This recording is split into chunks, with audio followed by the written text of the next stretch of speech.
তোমার শরীরের প্রতিটা আঘাত আমার গায়ে লেগেছে। তো গাইস, এখন যে অভিনয়টা আপনারা দেখতে পাচ্ছেন, এখানে সাকিব খানকে হটিয়ে আমি নিজে অভিনয় করেছি। আর এখন যে অভিনয়টা আপনারা দেখতে পাচ্ছেন, এটা হচ্ছে সাকিব খানের অরিজিনাল একটা ফুটেজ। তো ফ্রেন্ডস, ফাইনালি আজকে চলে আসলাম স্বপন আহমেদ কিভাবে ভিডিও এডিট করে, আমি সেইভাবে আপনাদেরকে একদম step by step video edit করে দেখাবো। আসছি মূল শুটে সাকিব খানের অ্যাক্টিং দিতে। তো ফ্রেন্ডস, হয়তো সাকিব খানের মতন অত সুন্দর অ্যাক্টিং করতে পারবো না, তো জাস্ট আপনাদেরকে দেখাবার জন্য স্বপন আহমেদ যেভাবে ভিডিও এডিট করে সেইভাবে আপনাদেরকে দেখাবার জন্য জাস্ট আমি কয়েকটা অভিনয় করছি সাকিব খানের জায়গায়। তো অপু বিশ্বাসের দিকে যেমন আমার আপনাকে ভাবতে হবে যে আপনার সামনে অপু বিশ্বাস দাঁড়িয়ে আছে। তো ফ্রেন্ডস, আমি এবার ডায়লগ শুরু করছি।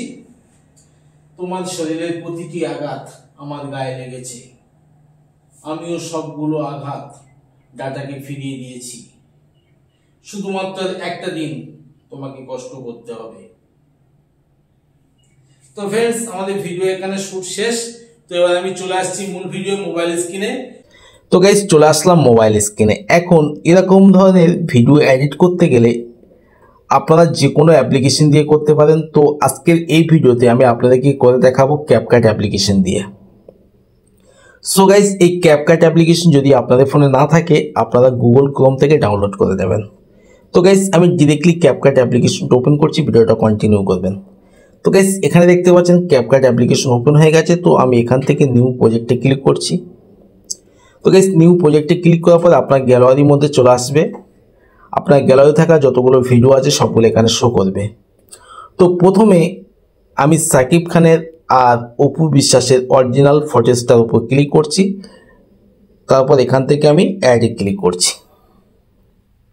তো গাইস, এখানে দেখতে পাচ্ছেন সাকিব খান এবং অপু বিশ্বাসের অরিজিনাল ফুটেজটা ক্যাপকাটের মধ্যে চলে আসলো। এবার আমাদের ফার্স্ট স্টেপে যে কাজটা করতে হবে, ঠিক ভিডিওর একদম প্রথম প্রান্তে প্রথমে এখানে নিয়ে চলে আসবো। আসার পরে এখান থেকে আমি এই ফুটেজটাকে একটা স্ক্রিনশট নেব। তো আমি এখান থেকে একটা স্ক্রিনশট নিয়ে নিচ্ছি। স্ক্রিনশট নেওয়ার পরে এই স্ক্রিনশটের উপর ক্লিক করছি, করার পরে এটাকে আমি একটু ক্রপ করে নিচ্ছি। ঠিক এরকমভাবে ক্রপ করে নিচ্ছি। নেওয়ার পরে এখান থেকে আমি রাইটে ক্লিক করছি। তো গাইস, এবার আমাদের আরেকটা অ্যাপ্লিকেশনের প্রয়োজন হবে, তো সেটা আমি আপনাদেরকে দেখিয়ে দিচ্ছি। তো আমি এখান থেকে হোমে ক্লিক করছি, করার পরে চলে আসলাম মোবাইল স্ক্রিনে। এখন যে অ্যাপ্লিকেশনের প্রয়োজন আমাদের, সেই অ্যাপ্লিকেশনের নাম হলো সিনাপসি। তো গাইস, এই সিনাপসি অ্যাপ্লিকেশন যদি আপনাদের ফোনে না থাকে, আপনারা প্লে স্টোরে অ্যাভেলেবল পেয়ে যাবেন। তো প্লে স্টোর থেকে ডাউনলোড করে নেবেন। তো গাইস, আমি এই সিনাপসি অ্যাপ্লিকেশনটা ওপেন করছি। ওপেন করার পরে আপনারা এই কর্নারে এখানে একটা অপশান দেখতে পাবেন, ওপেন। তো আমি এখান থেকে ওপেনে ক্লিক করছি। ওপেনে ক্লিক করার পরে আপনার গ্যালারির মধ্যে চলে আসবে। তো আমি আমার গ্যালারি থেকে যে সাকিব খান এবং অপু বিশ্বাসের যে ফুটেজটা আমি স্ক্রিনশট নিয়েছিলাম, সেই স্ক্রিনশট ফটোর উপর ক্লিক করছি।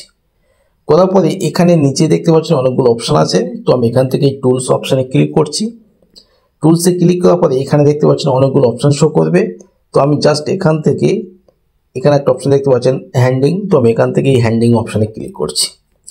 হ্যান্ডিংয়ে ক্লিক করার পরে এখান থেকে আমি সাকিব খানের এই ফুটেজটাকে এখান থেকে সরিয়ে দেবো। তো জাস্ট আপনারা এই ফটোর উপর থেকে একটু আঙুল দিয়ে একটু ঘষে দিলে ফটোটা কিন্তু রিমুভ হয়ে যাবে। তো আমি এবার এখান থেকে রাইটে ক্লিক করছি। রাইটে ক্লিক করার পর এখান থেকে আমি ফটোটা এক্সপোর্ট করে নিচ্ছি। তো আমি এখান থেকে এক্সপোর্টে ক্লিক করছি, করার পর এখান থেকে সেভে ক্লিক করছি। তো গাইস, আমার ফটোটা এক্সপোর্ট করা হয়ে গেছে। এবার আমি এখান থেকে বেরিয়ে চলে আসছি ক্যাপকাটের মধ্যে। তো গাইস, চলে আসলাম ক্যাপকাটে। এবার আমাদের যে কাজটা করতে হবে, এখান থেকে ব্যাগে চলে আসছি। আসার পরে এখানে নিচে একটা অপশান দেখতে পাচ্ছেন ওভারলে। তো আমি এখান থেকে ওভারলেতে ক্লিক করছি। ওভারলেতে ক্লিক করার পরে আবার এখান থেকে এই অ্যাড ওভারলেতে আমি ক্লিক করছি।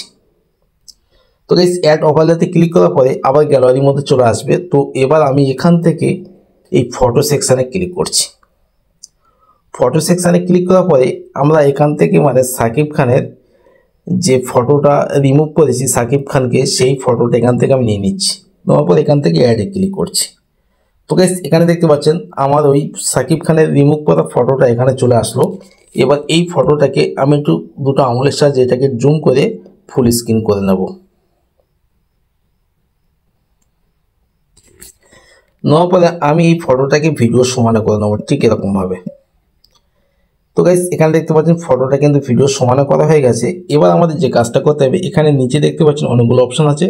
আপনার যে স্ক্রল করার পরে এখানে একটা অপশান আপনারা দেখতে পাবেন ম্যাক্স। তো আমি এখান থেকেই ম্যাক্স অপশানে ক্লিক করছি। ম্যাক্সে ক্লিক করার পরে এখানে ফার্স্ট যে একটা অপশান দেখতে পাচ্ছেন হরিজন্টাল, তো আমি এখান থেকে হরিজন্টাল অপশানে ক্লিক করছি। করার পরে এখানে যে একটা হলুদ কালারের স্টেল লাইন আপনারা দেখতে পাচ্ছেন, এই লাইনটাকে জাস্ট আমি ঠিক এরকমভাবে ঘুরিয়ে দেব। দেওয়ার পরে এটাকে হালকা একটু মিলিয়ে দেবো। দেওয়ার পরে এখান থেকে আমি রাইটে ক্লিক করছি।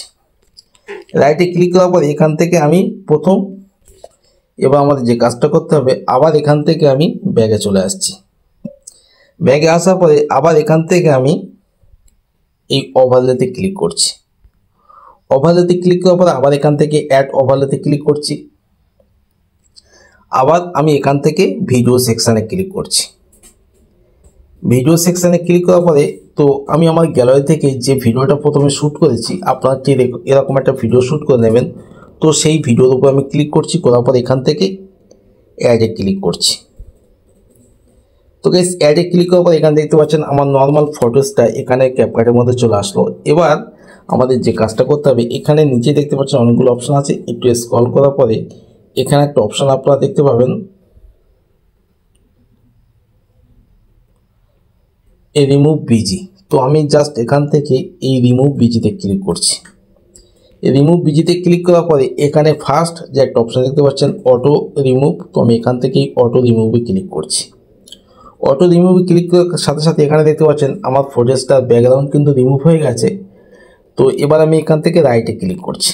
রাইটে ক্লিক করার পরে এই ফটোসটাকে আমি ঠিক এরকমভাবে অ্যাডজাস্ট করে বসিয়ে দেবো। একটু সামনের দিকে সরিয়ে দিই, ঠিক এরকমভাবে একটু জুম করে আমি বসিয়ে দিচ্ছি। দেওয়ার পরে এখান থেকে আমি যে প্রথম লেয়ারে ফার্স্ট যে সাকিব খানের উপর যে ভিডিওটা নিয়েছিলাম সেই ভিডিওর উপর ক্লিক করছি। করার পরে এই ভিডিওটাকে আমি একটু ঠিক এরকমভাবে একটু জুম করে নিচ্ছি। ঠিক অ্যাডজাস্ট এরকমভাবে আপনি একটু অ্যাডজাস্ট করে নেবেন। নেওয়ার পরে আমি এখানে ভিডিওর শেষ প্রান্তে এখানে বাকি যে এক্সট্রা ভিডিওটা আছে আমার, তো আমি এখান থেকে এই এক্সট্রা ভিডিওটা এখান থেকে মানে কাটিং করে দিচ্ছি, বাদ দিয়ে দেবো। তার জন্য কী করতে হবে, এখানে নিচে একটা অপশান দেখতে পাচ্ছেন স্প্লিট, তো আমি এখান থেকে স্প্লিট অপশানে ক্লিক করছি। তো এখান থেকে আমার বাকি এক্সট্রা অংশটা কাটিং হয়ে গেছে। তো এবার আমি এখান থেকে জাস্ট এই ডিলেট অপশানে ক্লিক করছি। ডিলেটে ক্লিক করার পরে এখানে 3টে লেয়ারে ভিডিও ঠিক একই লেয়ারে একই সময় আমি কেটে নেবো। আবার এখান থেকে আমি প্রথম লেয়ারে ক্লিক করছি। করার পরে আবার এখান থেকে স্প্লিটে ক্লিক করছি। করার পরে সেই এক্সট্রা অংশের উপর ক্লিক করছি। আবার এখান থেকে ডিলেটে ক্লিক করছি। ঠিক এরকম সেম প্রসেসে প্রত্যেকটা পার্ট মানে 3টে ভিডিও একই সমানে করে নেবো আমি। তো আমি এখান থেকে, তো গাইস এখানে 3টে লেয়ার কিন্তু একই সমানে করা হয়ে গেছে। এবং এখানে ভিডিওর শেষে এখানে দেখতে পাচ্ছেন একটা ক্যাপকাটের লোগো আছে। তো এই ক্যাপকাটের লোগোটাকে আমি ডিলিট করে দিচ্ছি। তো ক্যাপকাটের লোগোর উপর ক্লিক করছি। তারপর এখান থেকে আমি ডিলেটে ক্লিক করছি। তো গাইস এবার আমার ভিডিও কিন্তু এখানে মানে কমপ্লিট হয়ে গেছে। কমপ্লিট বলতে আমি একটু দেখে চালিয়ে দেখে নেবো ঠিক অ্যাডজাস্ট হচ্ছে কিনা। তো প্রথমে আমার কি করতে হবে, এখানে মানে আমার যে মানে নর্মাল যে ফুটেজটা এখানে সেট করেছি, এই ফুটেজের যে সাউন্ডটা আছে আমি সেই সাউন্ডটাকে মানে রিমুভ করব। তার জন্য এখানে নিচে একটা অপশন দেখতে পাচ্ছেন ভলিউম, তো আমি এখান থেকে ভলিউমে ক্লিক করছি। করার পর এই সাউন্ডটাকে পুরো জুড়ে দেবো। তোমার শরীরের প্রতিটা তো গাইস এবার আমি জাস্ট আপনাদেরকে ভিডিওটা প্লে করে দেখাই ভিডিওটা ঠিক হয়েছে কিনা। তোমার শরীরের প্রতিটা আঘাত আমার গায়ে লেগেছে, আর আমিও সবগুলো আঘাত টাটাকে ফিরিয়ে দিয়ে এসেছি। আর মাত্র একটা দিন। তো গাইস এখানে দেখতে পাচ্ছেন আমার ভিডিওটা পুরো কমপ্লিট হয়ে গেছে। তো আশা করছি আপনারা বুঝতে পেরেছেন। এবার এই ভিডিওটা আপনারা জাস্ট এখান থেকে এই কর্নার এখানে একটা অপশন আছে দেখতে পাচ্ছেন ডাউনলোড, তো এখান থেকে ডাউনলোডে ক্লিক করলে আপনার ভিডিওটা এক্সপোর্ট হয়ে যাবে।